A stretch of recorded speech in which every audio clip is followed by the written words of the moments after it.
Hi guys, and welcome to another episode of Kabir Considers. In this video, I'm going to react to when the suspect is smarter than the detective.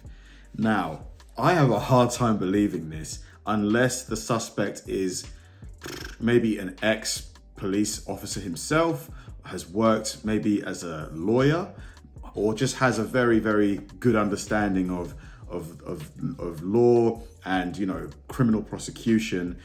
Like, because otherwise, how else would you accumulate enough knowledge to be smarter than the detective? Like, because no matter how much CSI you watch, there's just no way, because there's just so many angles that a detective can take when it comes to trying to get a confession out of you. You know, there's just so many different strategies. So this guy that we're about to watch, this guy must be either a seasoned criminal who has been arrested many multiple times, and he's just been around. He's just like, he knows this game inside out. So I'm quite intrigued to see how he deals with this, because it wouldn't surprise me if they send in another detective, because usually they start typically one at a time and then they maybe bring in another person. So it's going to be quite interesting to see. And also, guys, if you enjoy my videos, please check out the Patreon. There's a lot of exclusive content on there, stuff that, you know, may never come onto YouTube. Things like the full-length movie reactions that I do, like the entire movies, because obviously you can't put that onto YouTube. So yeah, definitely check out the Patreon. Let's get to the video. Okay. I'm not signing nothing. Okay. I've been through the system, buddy. I know how it works. I know. There he goes. So he's been through the system. You're not my friend. All you're trying to get is some stupid ass confession, and you're not gonna get one. On a seemingly regular evening in 2011, alarm bells began to sound itself in a local 7-Eleven. Reports of an armed robbery began flooding into the local police department. But upon arrival at the scene, the suspect was nowhere to be found. After expanding the search, that's when it's assumed police heard commotion in a house nearby, and without any other leads, they stormed in, discovering a known heroin addict sitting inside with a gun. Without any other evidence, they arrested the man and brought him to be interviewed. This so-called addict was Jeff Pearson, the man who committed the robbery. And the following goes down in history as one of the only times a man single-handedly beat the cops at their own game. All that while experiencing horrific heroin withdrawals. Wow. This is what happens when the suspect outsmarts the cop. Mate, to think that not only did he do it, but he did it while coming down with some of the worst sort of sensations. Like, I've heard that withdrawal is just horribly painful. Wow. The next 24 hours were captured on police cameras within the interview room. But conversely to most footage similar to this, it was originally uploaded to the suspect's own YouTube channel on the 25th of September 2000. The legend of Jeff. 2011. This is the first sign of what makes Jeff a cult figure and a legend within the interrogation community. Jeff was held in police custody for almost an entire day, but all of the footage from the 3 interrogation sessions held barely 15 minutes. Given that robbery and arrest took place within the state of Georgia, the usual minimum sentence would be around 10 years imprisonment, ranging up to a maximum of life without parole. But it would transpire that Jeff Life, no parole. wouldn't end up doing a minute of this time. And instead of serving multiple decades behind bars, he spent a day being served drinks and candy while delivering a masterclass in what to do while in police custody. The following footage shows us in stunning detail what methods the cops will try on you and how to dodge them like an absolute pro.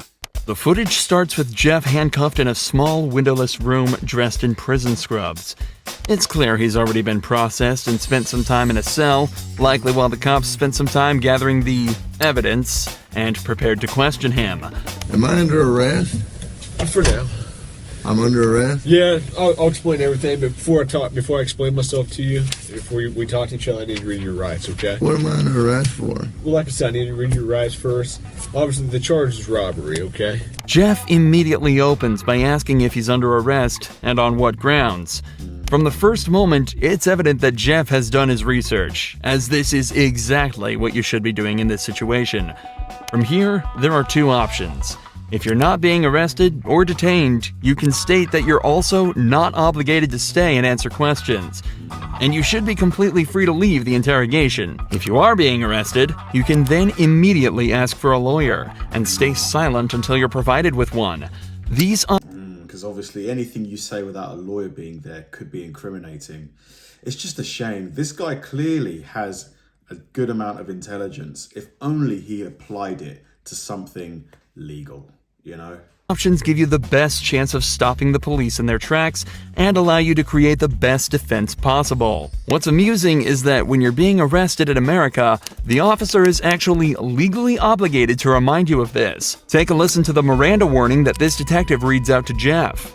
That's the right to remain silent, isn't it, or something? You have the right to remain silent. Anything you say can will be used against you in the court of law. You have the right to talk to a lawyer for advice before we question you. If you cannot afford to hire a lawyer and you want one, a lawyer will be provided for you. If you decide to answer questions now without a lawyer present, you'll still have the right to stop answering questions at any time. Does that make sense? You've probably heard these before, haven't you? These 3 points are incredibly important and are often overlooked by the average citizen due to the panic of being arrested in the first place. Alongside this, because of how much we hear these lines in media such as police shows and we've become desensitized. movies, most people completely glaze over it when they're being read these rights and fail to take into account that they're actually being provided with useful information that allows you to stay safe and protected while in police custody. What this detective didn't mention, though, is that if you ask for a lawyer while under arrest, they are not allowed to continue questioning, and you have a complete, unquestionable right to refuse to answer any questions they may ask until you're provided with an attorney. The detective also ends the rights with a snide remark about Jeff's past, meant to subconsciously remind him that he is a previously convicted criminal. Do you understand your rights? Do you understand your rights, Jeff? Yes or no? You understand? We're getting paid more than you are, so we can sit here for a long time, man. We're getting more money than you.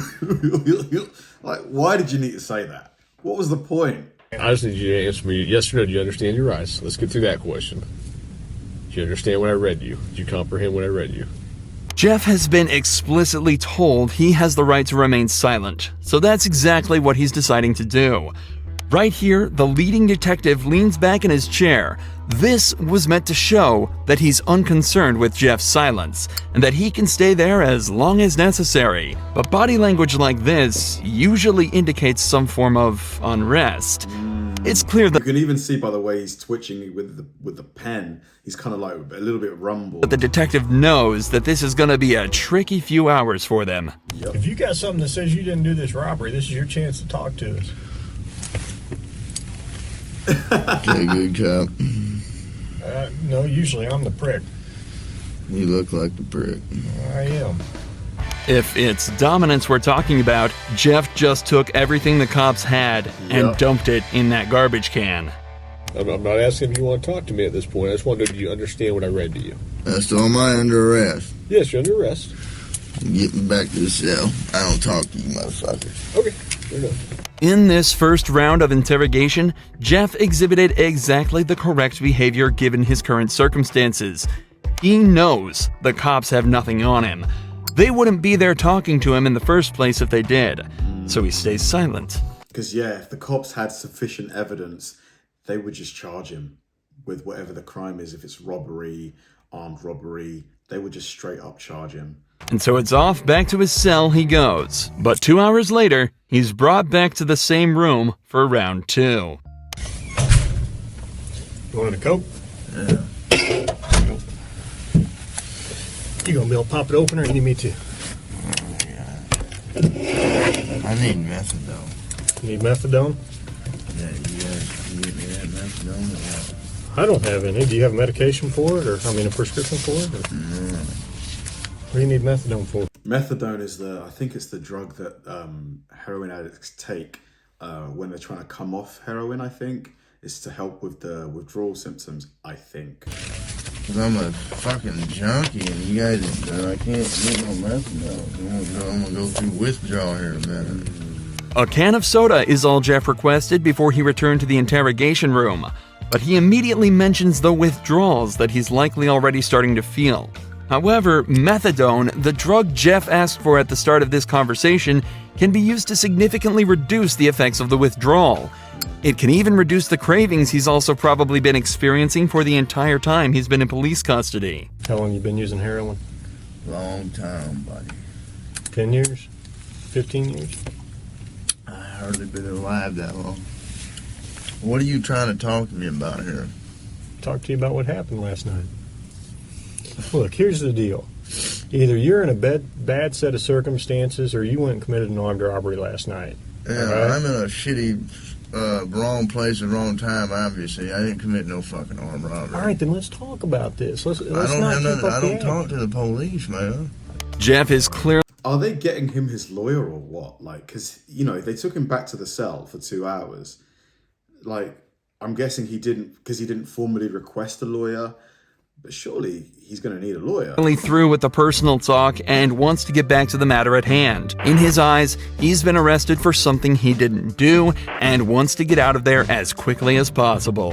Okay. I've been through the system, buddy. I know how it you works. have. I know you have, You're Jeff. not my friend. I'm not your friend. You're trying to fucking get me. Or you're No, trying I'm not trying to get all you. you're trying to get is some fucking stupid ass fucking confession, and you're not going to get one. Jeff, I'm not going to get a confession out of you for nothing. Exactly, because I And didn't I'm do not nothing. trying to get a confession out of you. Okay, I'm going to tell you, Yeah, I didn't commit no armed robbery, and y'all ain't got no fucking evidence saying I did. Let me go. All you did is find me sitting in my buddy's house because my fucking buddy's dog's going ape shit. I go outside, there are cops everywhere, and they spotlight me. They say, "Come here." I said, "What?" Come here. The way he's talking reminds me of Cletus from The Simpsons. You know, Cletus, the slack-jawed yokel. Hey, Brandine. What's up? They searched me. They ain't find Hang on. nothing. What's Let up? me read this. No. Yes. Because I'm not going to sign it. You don't have to sign it. But let me read it for you.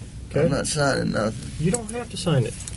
The irony of this cop saying he's not trying to get Jeff while he has him handcuffed in an interrogation room questioning him is very amusing. But even through all this, every part of what Jeff said here is so perfect it almost sounds rehearsed. It's an incredible display of personal legal defense, and is even more impressive when you layer it with the fact that Jeff is almost definitely starting to experience withdrawals. I also want to highlight the point Jeff made about how cops are simply trying to force a confession out of him.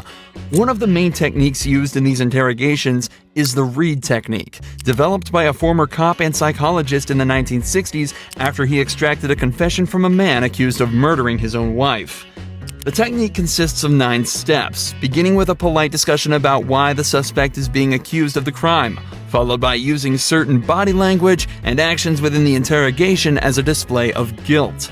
The method ends with offering the suspect 2 alternative statements they can agree with, one of which is slightly more acceptable than the other, but whichever is chosen admits guilt and is counted as a confession. This method forces the suspect into a corner and is exceedingly good at extracting false confessions from innocent suspects. In fact, the original case that technique was formed around fell apart after discovering that the man, in fact, did not kill his wife. And So why is it used? If the technique is, you know, widely known to get false confessions, why would you continue using it then?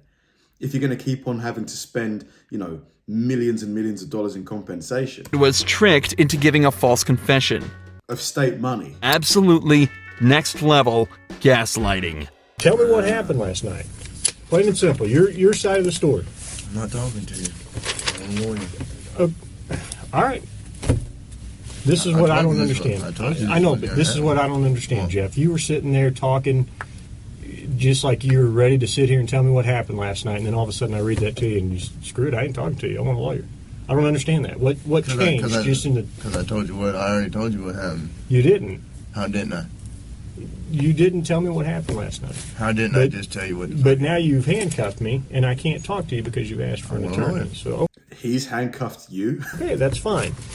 But I will tell you right now, you're still on a hold for a robbery. I know. I don't know why I need a fucking lawyer because obviously I didn't do nothing. And obviously you guys know I didn't do nothing because I've been arrested for the same bullshit before and you guys don't interview me this much. So, wham bam, thank you for the coke, put me back in the cell. That's my home. We haven't interviewed you yet. Jeff has now asked for a lawyer and is once again refusing to answer questions. But we're only halfway through this footage, and Jeff's ability to defend himself and completely destroy this cop only ggets better from here. Oh, Jeff, man, get yourself clean. You know, study for a few years and take the bar exam. Like, I think he'd be a pretty good lawyer, honestly. The deal is, I have enough evidence Like what? of the armed robbery, okay? But, you know, if you're saying you didn't do it, you need to give me your side of the story. I didn't do it. Okay, well, give me your side of the story. Get the man his lawyer. Why are you still questioning him? You got, convince me. Because I got a lot of evidence. I got a lot of physical evidence. No, Well, you like don't. what? No, Name- you I don't need You ain't to. got Why anything. should I tell you that? This is where the detective starts to become desperate. He knows he's running out of time, and so has completely abandoned any elaborate techniques or methods to try and get information out of him. He's now instead moved on to essentially just threatening him with false claims of evidence that he can easily use to convict Jeff. If all of this was true, he'd likely be trying to use it to intimidate Jeff into panicking and giving up more information. But instead, he uses a flimsy rhetoric, claiming that because Jeff hasn't helped him, he won't help Jeff. There's only a couple pieces of evidence I'm missing. Name them. What's that? Name them. Well, why do I need to do that? You haven't helped me out at all. You give me a little bit, I give you a little bit. We go back and forth. I give you one of my pieces of evidence, now give me a little something. Alright? What time do you get over to Aaron's house? No, anything I say here can and will be used against me. Sure, but anything you say here, I can also tell your parole officer, and you help me out. That doesn't mean dick. Now that Yeah, anything you tell me, you know, after you've served your sentence in jail, I'll tell your parole officer, and maybe we can get you out a little bit early. As if he's going to go for that. detective is desperately trying to bargain with Jeff. If he helps the cops out, they'll put in a good word with his parole officer. But Jeff immediately realizes that means absolutely nothing. What does a gold star mean if you're stuck in prison for 20 years? Right. This further enforces the idea that cops have absolutely nothing to convict Jeff with, and also shows that they know they're running out of time. Jeff has asked for a lawyer, yet they're still sitting there questioning him, as if that's not a blatant violation of the rights that they have read to Jeff on 3 separate occasions. They know that if they don't get anything out of him soon, their time will run out, and Jeff is watching the clock closely. For the next 4 minutes of the interrogation, Jeff continues to deny and combat anything the police say to him. They bring up the gun that he was found with, continue to try and strike a deal, and even try to scare him by taunting him with what being back in prison would be like, and without any of the drugs he's grown a dependency to. But throughout all of this, Jeff stays totally stone-faced. He knows he's almost won.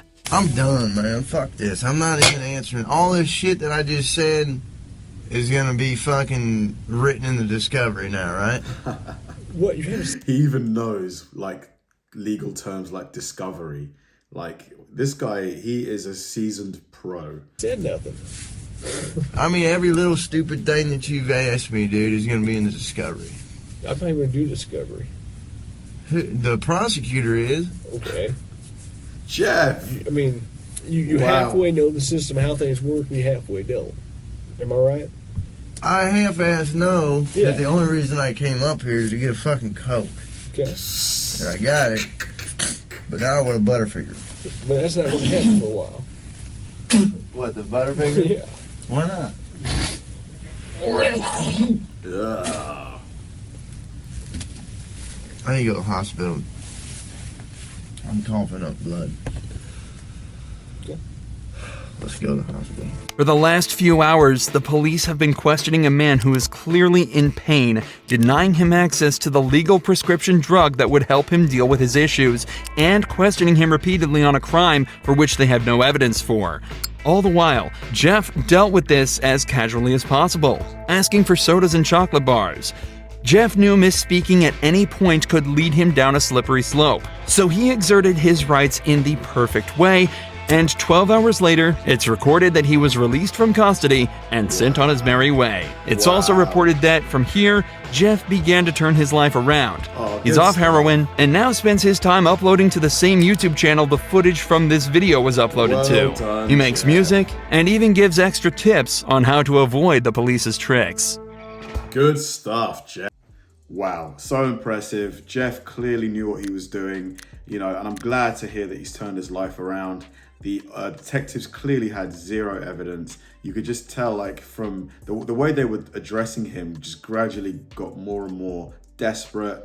And, I'm really, really glad that Jeff has cleaned himself up. I honestly would encourage him to, kind of become sort of like an advocate for, people maybe who don't have any legal knowledge, maybe even become a lawyer if possible. I know the road will take years, because I don't know about how it works in the States, but here, to start from zero, assuming he doesn't have, a GED, there's multiple stages, but he clearly, has some intelligence. So yeah, very, very, very impressive. Thanks for watching, guys, and I'll see you in the next one.